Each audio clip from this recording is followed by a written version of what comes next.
창세기 40장 20절에서 23절입니다. 창세기 40장 20절에서 23절 말씀입니다. 제 성경으로는 구약성경 62페이지에 있습니다. 창세기 40장 20절에서 23절까지의 말씀 제가 봉독하겠습니다. 제3일은 바로의 생일이라 바로가 그의 모든 신하를 위하여 잔치를 베풀 때에 술 맡은 관원장과 떡 굽는 관원장에게 그의 신하들 중에 머리를 들게 하니라. 바로의 술 맡은 관원장은 전직을 회복하매 그가 잔을 바로의 손에 받들어 드렸고 떡 굽는 관원장은 매달리니 요셉이 그들에게 해석함과 같이 되었으나 술 맡은 관원장이 요셉을 기억하지 못하고 그를 잊었더라. 아멘. 옆 사람에게 한번 인사합니다. 이렇게 인사해 보겠습니다. 당신은 은혜를 잊어도 하나님은 나에게 은혜를 베푸십니다. 예, 이렇게 인사합니다. 나는 은혜를 잊어도 하나님은 당신에게 은혜를 베푸십니다. 시작. 네, 어려워서 안 하시는 분들이 있는 것 같아서 우리 가장 쉬운 인사 한번 합니다. 새해 복 많이 받으십시오. 새해 주 안에서 복 많이 받으십시오. 할렐루야. 갑진년 주님의 안에서 가장 값진 은혜를 받는 여러분 되길 축복합니다. 사람은 대개 받은 은혜를 받으면 그 받은 은혜를 머리에 새기고 상처를 받으면 그 받은 상처를 가슴에 새기는 것 같습니다. 그런 말이 원래 있나요? 말씀 준비하며 은혜는 머리에 새기고 상처를 가슴에 새기나 보다. 그래서 우리가 어렸을 때 기억하면 되게 너무 선명하게 기억나는 것은 상처받았을 때라는 거죠. 우리 자녀들도 그러하겠죠. 은혜는 금방 잊어버리고 상처는 절대 잊지 않게 되는 것이구나. 여러분 이번 명절엔 어떠셨습니까? 가족들과 함께 추억을 남기셨나요? 아니면 나도 모르게 말로써 상처를 주고 받으면서 상처를 남겼습니까? 여러분 요새 말도 우리가 잘해야 되는데요. 우리 사진 그림 하나 보여주시겠습니까? 네, 설 연휴 잔소리 메뉴판이라는 게 나왔습니다. 재밌어서 제가 갖고 왔는데요. 이렇게 적혀있어요. 그간 무료로 제공되었던 저에 대한 걱정은 올해부터 유료 서비스로 전환되었으니 선 결제 후에 이용 부탁드립니다. 그러니까 이런 질문할 거면 돈부터 내라는 거예요. 예를 들어서 어느 대학 갈 거니? 10만 원. 취업 준비는 아직도 하고 있니? 15만 원. 돈은 많이 모았어? 10만 원. 차라리 기술을 배워라. 20만 원. 제일 높은 거예요. 너 회사에서 연봉은 얼마나 받니? 50만 원. 50만 원 내라는 거예요. 그런 질문 할 거면. 살 좀 빼야 인물이 살겠다. 10만 원. 너 좀 꾸미고 다녀라. 30만 원. 이런 말 하면 안 되는데요. 머리가 좀 휑해졌다. 100만 원. 애인 있니? 10만 원. 결혼 슬슬 해야지. 30만 원. 야, 애 가질 때 되지 않았니? 50만 원. 100만 원 내고 말해야 되는 게 있습니다. 둘째는 외동은 외롭대. 100만 원 주고 이런 얘기 하라는 거예요. 10% 부가세는 별도입니다. 현금 혹은 계좌이체만 가능합니다. 2만 원당 치킨 기프티콘 한 장으로 대체합니다. 이런 메뉴판이 막 돌아다녀서 됐습니다. 저 보여주시고요. 그럼 명절에 우리의 말과 행동들을 한번 돌아봤으면 좋겠고요. 그냥 쉽게 하는 말들도 때로는 우리 가족들에게 상처가 될 수 있다는 거예요. 왜죠? 가장 큰 상처는 가장 가까운 사람에게서 얻어지기 때문이에요. 가장 큰 상처는 가장 가까운 사람에게서 얻는 겁니다. 명절 증후군이란 말이 있어요. 명절 전후에 2, 3일 정도 동안 정신적으로 혹은 육체적으로 겪는 스트레스성 질환을 말해요. 여자들의 경우는 설거지와 가사 노동에 시달리고 그러다 손목 터널 증후군, 손가락의 어떤 주된 감각들이 어떤 신경이 눌려서 생기는 질환을 말해요. 심지어 목과 어깨와 허리 부분에 통증이 지속되기도 하고요. 또 시댁 식구들이나 또 남편과의 갈등으로 스트레스를 받기도 합니다. 남편들은 어때요? 장시간 운전 때문에 또 아내와의 갈등, 또 고부간의 갈등을 지켜보는 것만으로도 스트레스를 받죠. 또 경제적 부담으로 명절 증후군을 겪습니다. 또한 모두 어떻습니까? 심한 우울감과 압박감도 느끼고 짜증도 나고 무기력감이나 또 배신감까지도 느끼며 심리적인 스트레스도 받는다는 거예요. 여러분 모두들 정말 수고하셨습니다. 명절 잘 지냈고 또 아직 가야 될 분들도 계시지만 남편과 아내들에게 또 자녀들에게 부모에게 따뜻한 말씀을 말 한마디 해줬으면 좋겠어요. 부인에게는 부인 고생했어. 음식하느라 힘들었지. 내가 더 많이 하고 설거지도 내가 해야 되는데 시댁에서 좋게 안 봐서 적극적으로 못해서 미안해. 처가에 가면 내가 다 할게. 이런 것들. 남편에겐 운전하느라 고생했어. 우리 엄마 아빠에게 잘해줘서 고마워. 이렇게 따뜻한 말들을 좀 생각해 보세요. 있을 겁니다. 찾아서 따뜻한 말 한마디씩 해주는 여러분 됐으면 좋겠어요. 왜죠? 사람은 가장 가까운 사람에게 가장 큰 상처를 받는 법이기 때문이죠. 가족끼리 가장 큰 상처를 받아서 어쩌면 여러분 헤어질 결심을 하는 분들 있나요? 떠날 결심하는 분 있나요? 여러분 가족에게 너무 기대지 마세요. 너무 의지하지 마세요. 이런 말 있잖아요. 사람은 의지할 대상이 아니라 사랑할 대상이다. 사랑할 대상입니다. 오늘 혹시 어떤 결심하고 있습니까? 앞으로 상종하지 않을 결심? 함께하지 않을 결심? 헤어질 결심이 아니라 사랑할 결심으로 바뀌길 주의 이름으로 축원합니다. 오늘 우리는 가장 가까운 사람에게 가장 큰 상처를 받은 요셉의 이야기를 진행하고 있습니다. 요셉은 잊혀진 인생이었어요. 아버지 야곱에게 잊혀졌고 형들에게 잊혀졌고 모든 식구들에게 잊혀진 존재였습니다. 그리고 오늘 본문에서처럼 자기가 은혜를 주었고 생명을 살려준 그 사람에게서 잊혀져 버렸습니다. 그러나 사람은 요셉을 잊지만 하나님은 요셉을 잊지 않으시고 기억하시고 은혜를 베풀고 있음을 우리는 확인할 수 있습니다. 오늘 말씀 통해서 은혜를 저버리는 이 삭막한 사회 속에서 우리를 기억하시고 우리에게 한없는 은혜를 베푸시는 그 하나님의 존재를 만나고 돌아가는 여러분 되길 주의 이름으로 축원합니다. 여러분 창세기 40장 1절을 다 같이 읽겠습니다. 시작. 그 후에 애굽 왕의 술 맡은 자와 떡 굽는 자가 그들의 주인 애굽 왕에게 범죄한지라. 여러분 이것이 은혜입니다. 이 떡 굽는 자와 술 맡은 자 이 관원장 두 명이 애굽 왕 바로에게 범죄를 저질렀다. 이 한 구절에서도 우리는 은혜를 발견할 수 있어야 돼요. 왜일까요? 먼저 그동안의 스토리를 살펴보면요. 요셉은 형들을 통해서 무자비하게 채색 옷이 벗겨졌고 잔인하게 구덩이로 던져졌지만 하나님의 은혜로 어떤 웅덩이죠? 물이 가득 찬 웅덩이가 아니라 마른 웅덩이에 떨어졌다는 것, 이것을 우리는 깨달아야 돼요. 생명을 잃지 않게 해주셨구나. 그래서 그 후에 형들이 다시 한번 그를 건져서 애굽으로 팔아버리죠. 이것도 은혜라는 거죠. 다른 나라에 팔린 게 아니라 애굽에 팔렸기 때문에 이제는 애굽의 총리가 될 수 있도록 한 걸음 나아가게 된 것. 요셉의 이 이야기를 보면서 요셉은 전혀 인식하지 못하지만 하나님의 섭리가 하나님의 보이지 않는 손이 작동하고 있다는 것이죠. 요셉은 바로의 친위 대장의 종으로 팔려갑니다. 보디발이죠. 보디발의 종으로 팔려간 거예요. 이것도 은혜를 깨달아야 돼요. 은혜구나. 요셉은 내리막길로 가는 중입니다. 종입니다. 노예입니다. 그러나 하나님은 그를 조금씩 바로에게로 데려가는 거예요. 바로의 친위 대장 보디발의 종이잖아요. 그의 아내의 보디발의 아내의 유혹을 피했지만 하나님의 말씀 때문에 하나님 코람데오 정신으로 하나님 앞에서 득죄할 수 없기 때문에 피했지만 결국 모함을 받아서 감옥으로 끌려갔지만 그것도 은혜라는 거죠. 왜죠? 차가운 감옥으로 끌려가고 더 이상 소망이 없는 것처럼 보이지만 그 감옥이 어떤 감옥이라고요? 왕의 죄수가 갇히는 감옥이구나.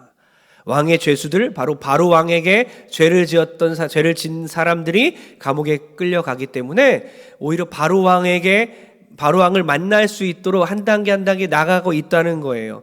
요셉은 전혀 알고 있지 않지만 전혀 모르지만 하나님은 요셉을 점점 바로 왕에게 다가갈 수 있는 기회를 제공하고 있는 것입니다. 이것이 하나님의 섭리라는 거죠.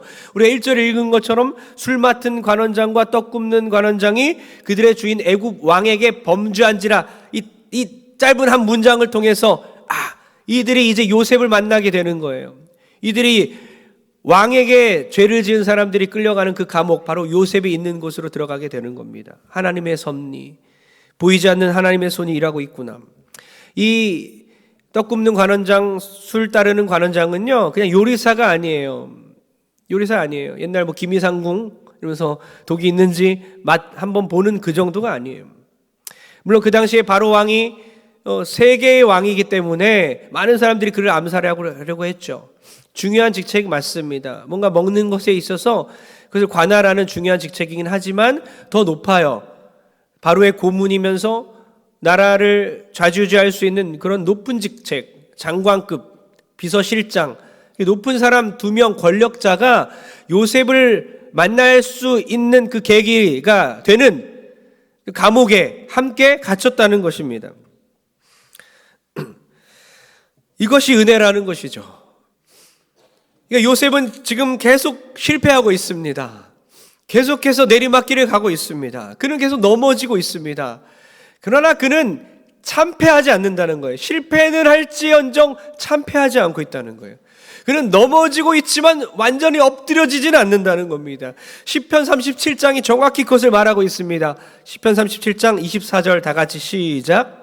그는 넘어지나 아주 엎드러지지 아니함은 여호와께서 그의 손으로 붙드심이로다. 아멘. 그는 누굽니까? 바로 우리입니다. 하나님의 백성들을 말하는 거예요. 하나님의 백성들은 넘어질지 모르겠지만 아주 엎드러지지 않는다는 거예요. 실패할지 모르겠지만 참패를 겪지는 않는다는 것입니다. 스펄전 목사님은 이렇게 표현합니다. 선택받은 사람은 배를 탄 사람과 같다. 그가 때때로 갑판 위에서 자주 미끄러지긴 하겠지만 아예 배 밖으로 떨어지진 않는다. 풍랑을 통해서, 폭풍을 통해서, 비바람을 통해서, 배가 흔들림을 통해서 그 위에서, 갑판 위에서 선택받은 그 한 사람, 자주 넘어지겠지만, 쓰러지겠지만, 고난을 당하겠지만 완전히 배 바깥으로 떨어져 나가진 않는다는 것입니다. 우리가 그렇다는 것입니다. 수많은 고난과 고통을 겪을 수는 있겠지만, 실패와 좌절을 겪을 수 있겠지만 우리가 완전히 떨어져 나가진 않는다는 거예요. 왜죠? 그의 손으로 붙드심이라. 여호와께서 그의 손으로 붙드심이라. 하나님이 그의 손으로 우리를 붙드시고 계심을 믿는 여러분 되길 축복합니다. 하나님의 뜻을 믿으십시오. 하나님 우리를 결국에는 잘 되게 하실 거예요. 여러분, 하나님의 뜻에는 3가지가 있어요. 여러분, 제가 이걸 자주 말해도 모르실 것 같은데 어려워요. 하나님의 뜻이 3가지가 있었는데 하나님의 뜻은 한 개 아닌가? 하나님의 뜻은 3가지가 있습니다. 제가 저번에 한번 살짝 얘기했는데요. 하나님의 뜻은 그냥 3가지가 있다고 기억하시면 돼요. 하나님의 뜻 하면 뭐죠? 나라의 흥망성쇠, 참새가 죽는 것까지 크고 작은 일들, 누가 구원받고 누가 하나님의 자녀가 되는 일들, 여러 가지 하나님의 뜻, 작정이라고 합니다. 작정. 모든 일들이 하나님의 뜻대로 진행되고 있는데 우리가 그것을 알 수 있을까요? 없을까요? 몰라요. 전혀 알 수 없습니다. 애굽이 어떻게 될지, 애굽 땅에 기근이 올지, 이스라엘 백성들이 어떻게 구원을 받을지 몰라요. 하나님의 작정은 우리가 볼 수 없습니다. 또 하나님의 인도하심을 또 하나님의 뜻이라고 합니다.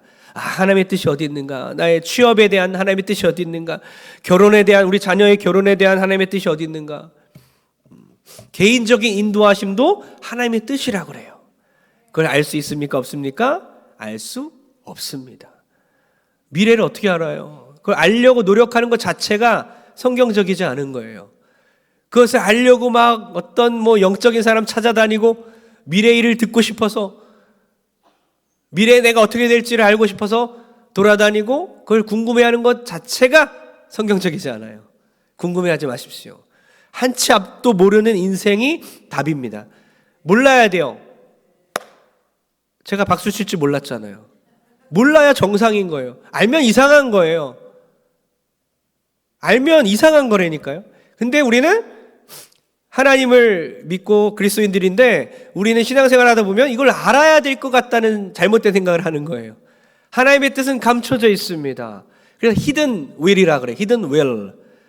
감춰진 하나님의 뜻. hidden card처럼 하나님이 이걸 보여줘야 되는 거예요. 나중에 꺼내주셔서 보여주죠. 그러면 뒤를 돌아보면서 하나님이 나를 이렇게 이끄셨구나. 나중에 알게 되는 거예요. 뒤를 돌아보고 먼 미래를 내다보면서 나는 이렇게 될 거야가 아니라 다 지난 후에 이래서 하나님이 이렇게 하셨구나. 마지막 심판날에 하나님의 나라가 임할 때에 히든 카드, 히든 윌 모든 게 다 선명해지는 거예요. 하나님의 뜻은 하나님의 작정과 인도하심 이 두 가지는요 미래의 일이기 때문에 보이지 않는 거기 때문에 궁금해하지 말고 아실 필요도 없고 알 수도 없다는 거예요. 우리에게 알려주신 것이 단 하나 있습니다. 그게 뭐죠? 하나님의 뜻 세 번째는요 하나님이 바라시는 뜻. 하나님이 우리가 어떻게 했으면 좋겠다 우리에게 바라시는 뜻이에요. 그게 뭐죠? 바로 성경에 써 있어요. 순종입니다. 하나님이 우리에게 무엇을 바라겠습니까? 말씀대로 살기 원하는 거예요. 하나님의 뜻은요 하나님의 뜻은 우리가 순종하는 것, 우리가 말씀대로 사는 것, 여기 성경 66권에 다 적혀 있는 대로 사는 것, 하나님의 뜻이 여기 적혀 있는 거예요. 이것이 선명합니다. 분명합니다. 밝혀졌습니다. revealed will이라 그래요. hidden이 아니에요. 다 드러났어요. 그래서 우리가 궁금해하고 관심 가져야 하는 것은 미래의 어떤 일들이 아니라 선명하고 이미 드러난 바로 하나님의 뜻인 성경에 순종하는 것입니다. 성경에 써 있네. 다 써 있어요. 동선교회를 향한 하나님의 뜻이 무엇일까? 미래에 어떻게 될까? 궁금해하지 말라는 거예요. 지금 순종하는 거, 성경대로 살기 원하시는 그 하나님의 뜻에 우리가 순종해야 된다는 거예요. 여러분 공부하는 자녀들 우리 초등학생들, 중고등학생들이 이런 질문하면 참 황당하겠죠. 아빠 등록금 어떻게 해요? 맨날 학원 날 등록금. 아빠 은행이자 높다는데 제가 보탤게요. 공부를 때려치겠습니다. 얼마나 속상합니까? 엄마 과일값이 올랐다는데 과일 끊어버릴게요. 안 되잖아요. 엄마 옷 한 벌로 살아볼게요. 야 공부나 열심히 해. 공부나 해. 다 알아서 뒷바라지 할 테니까 공부나 열심히 해라. 우리가 이런 거예요. 부모의 마음을 모르고 그런 걱정에 시달려 살아가는 거예요. 우리나라 헬조선 망할 것 같아. 맨날 정치, 경제, 사회. 우리 교회 문제가 있는 것 같아. 교회 이런 문제. 우리 가정 문제가 있어. 우리 가정 심각해. 우리 가정 어떡합니까? 하나님 뭐라고 하시겠습니까? 야, 말씀대로 살아. 기도하며 살아. 주님이 이렇게 말씀하시는 거예요. 하나님 바라시는 뜻대로 살아라. 하나님 원하시는 것 그것만 순종하며 살아라. 우리가 요셉과 같은 고난을 당해도 여전히 하나님이 우리를 보이지 않는 손으로 이끌어 가심을 믿으시길 바랍니다. 하나님의 뜻 우리가 알 수 없어요. 우리가 어떻게 될지 모르겠지만, 우리가 어떤 고난을 당하고 왜 고난을 당하는지 모르겠지만, 왜 사람에게 잊혀지고 배신당하고 우리가 은혜를 베풀었는데 그 은혜를 저버릴지라도 하나님 우리의 인생을 기억하시고 우리를 인도하고 계심을 믿으시기 바랍니다. 그러니 우리는 당장 우리에게 주어진 이 일 가운데 날마다 한 걸음 한 걸음 순종하며 나가는 그 하나님의 뜻에 순종하는 여러분 되길 주의 이름으로 축원합니다. 우리 창세기 40장 14절을 읽겠습니다. 시작. 당신이 잘 되시거든 나를 생각하고 내게 은혜를 베풀어서 내 사정을 바로에게 아뢰어 이 집에서 나를 건져 주소서. 아멘. 지금 요셉이 지금 문장을 보면요 4번이나 지금 간청하고 있어요. 떡 굽는 관원장과 술 따르는 관원장, 이 두 명의 귀한 그 권력자 두 명을 만났잖아요. 두 명의 꿈을 해몽해 줍니다. 하나님이 주신 꿈이죠. 하나님이 꿈을 꾸게 하셨고 그 두 명의 근심하고 있을 때 요셉이 꿈을 해석해 줬는데 어떻게 해석했냐면 떡 굽는 관원장은 나중에 감옥에서 나가게 되면 죽게 될 것이다. 매달려 죽을 것이다. 술 따르는 관원장 당신은 복직이 돼서 다시 감옥에서 나가면 복직이 될 것이다. 이렇게 해몽을 해줘요.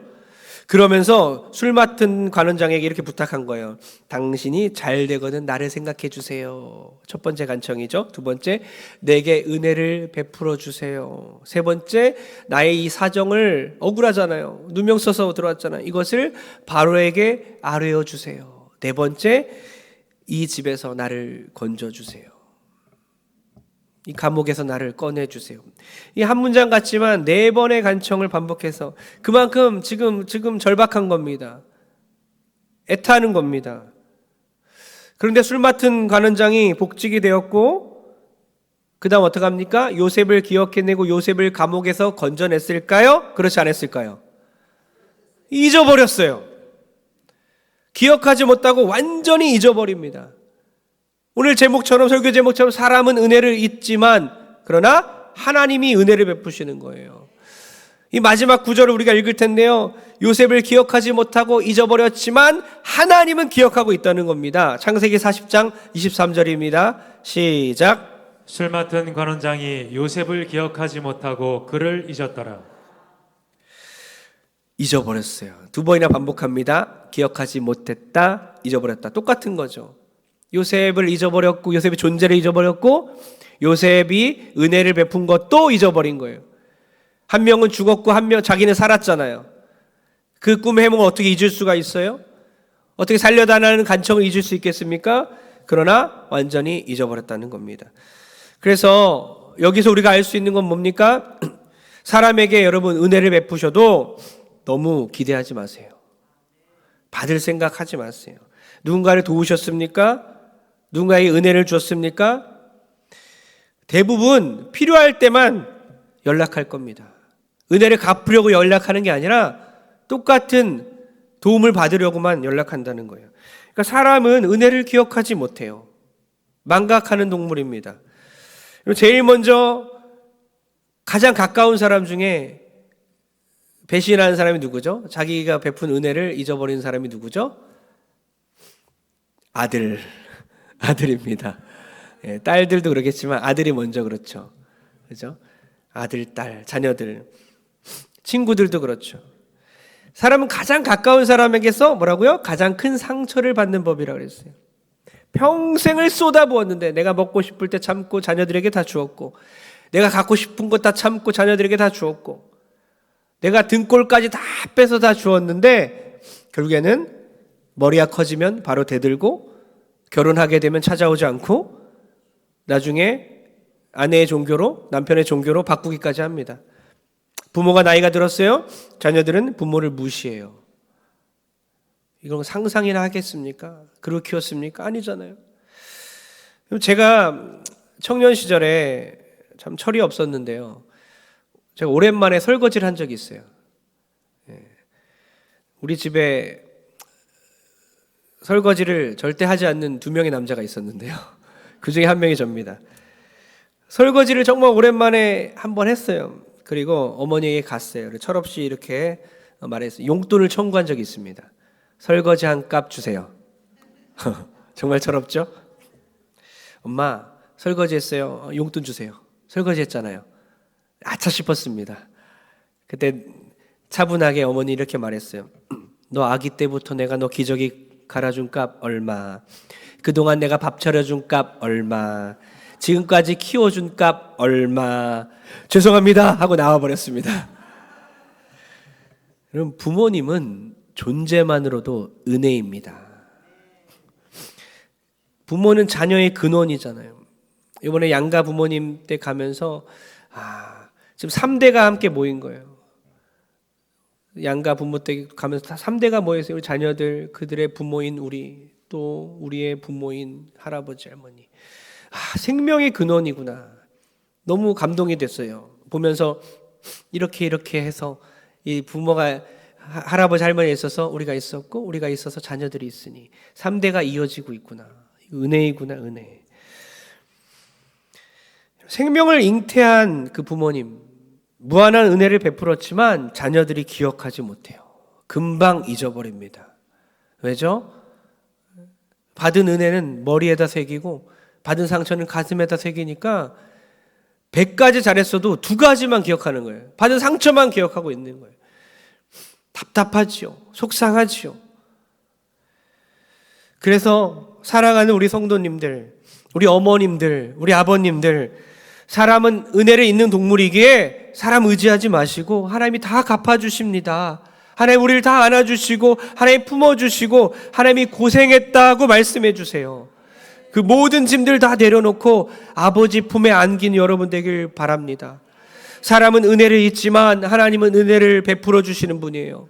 상처받은 분들이 있다면 하나님께 다 안기십시오. 하나님 아버지께서는 우리 모두를 품을 수 있는 가장 따뜻한 품을 갖고 계시고, 하나님 아버지는 우리를 껴안을 수 있는 가장 큰 팔을 갖고 계시고, 하나님 아버지는 우리를 위해 목숨도 아끼지 않는 가장 뜨거운 심장을 갖고 계십니다. 시편 다 같이 읽겠습니다. 시편 105장 17절 읽겠습니다. 다 같이 시작. 그가 한 사람을 앞서 보내셨으며 요셉이 종으로 팔렸도다. 아멘. 사람은 잊어버리지만 하나님은 계속 요셉을 기억하고 있는 거예요. 하나님은 한 사람을 앞서 보냈으며 요셉이 종으로 팔렸도다. 하나님은 요셉을 보낸 것입니다. 요셉은 종으로 팔린 것 같아요. 여러분 아시다시피 이스라엘은 잠시 동안 애굽의 보호를 받게 됩니다.